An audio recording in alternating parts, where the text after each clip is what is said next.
कृष्ण बलराम के जीवन की विचित्र घटना जरूर देखे, विपत्ति का सामना करना सीख जाओगे। महाभारत काल की बात है। एक बार कृष्ण और बलराम किसी जंगल से गुजर रहे थे।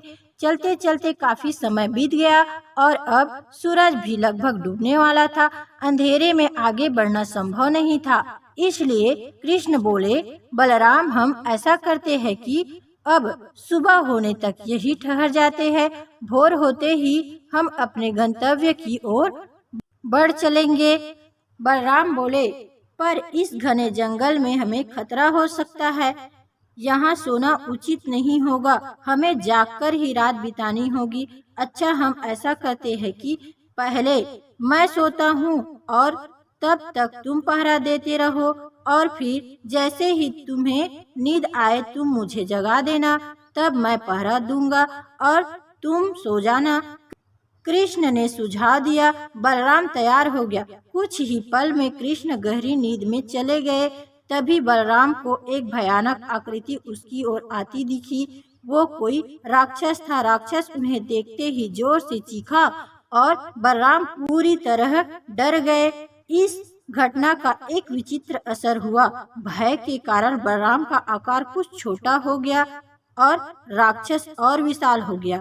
उसके बाद राक्षस एक बार और चीखा और पुनः बलराम डर कर कांप उठे। अब बलराम और भी सिकुड़ गए और राक्षस पहले से भी बड़ा हो गया। राक्षस धीरे धीरे बलराम की ओर बढ़ने लगा। बलराम पहले से ही भयभीत थे और एक विशालकाय राक्षस को अपनी ओर आता देख जोर से चीख पड़े। कृष्ण और चीखते ही वहीं मूर्छित होकर गिर पड़े।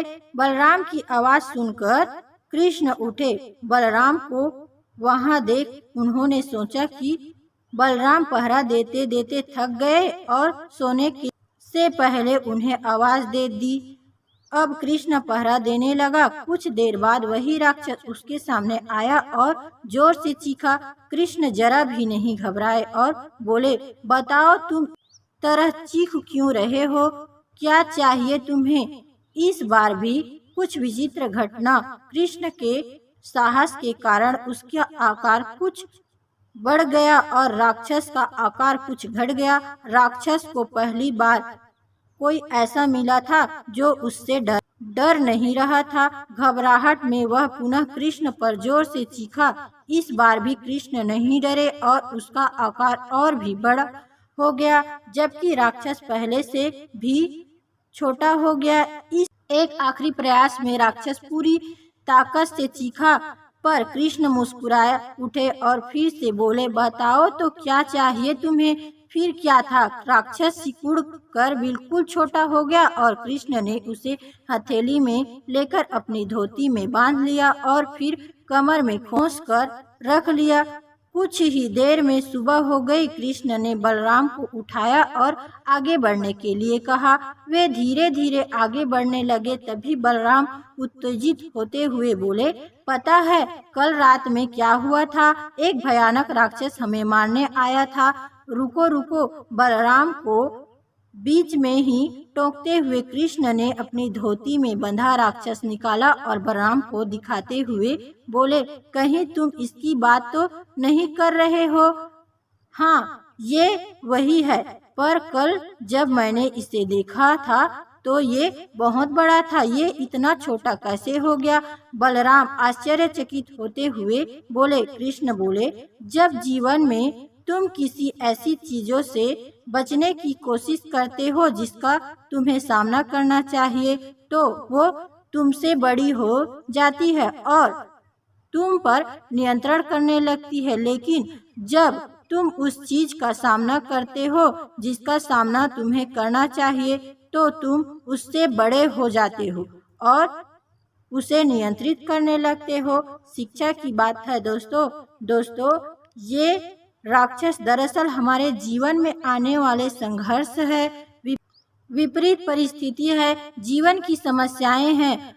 अगर हम इन परिस्थितियों को नजरअंदाज करते रहते हैं तो ये समस्या और भी बड़ी होती चली जाती है और ये हमें नियंत्रित करने लगती है। लेकिन अगर हम इसका सामना करते हैं, हिम्मत के साथ इसका सामना करते हैं, तो यही समस्या धीरे धीरे छोटी होती चली जाती है और अंततः हम इन पर काबू पा लेते हैं। इसलिए जब कभी भी जीवन में ऐसी समस्या आए जिसका सामना आपको करना ही चाहिए, तो उन्हें नज़रअंदाज ना करें। जिस परिस्थिति का सामना करना है उसका आत्मविश्वास से सामना करें, इससे बचने की कोशिश मत कीजिए। जब आप ऐसा करेंगे तो देखते देखते ही ये समस्याएं इतनी छोटी हो जाएगी कि आप आराम से उस पर नियंत्रण कर सकेंगे और उन्हें हमेशा हमेशा के लिए खत्म कर सकेंगे। दोस्तों, नई और अच्छी मोटिवेशनल, पारिवारिक, रोचक, दिल छू लेने वाली कहानी और पौराणिक धार्मिक कथाओं को जानने के लिए आप मेरे YouTube channel voice of Nandini को सब्सक्राइब अवश्य करें, ताकि जो भी वीडियो अपलोड करूं वो सबसे पहले आपके पास पहुंचे। धन्यवाद। आप हमेशा खुश रहे, मुस्कुराते रहे। जय श्री राधे कृष्ण, जय श्री बलराम।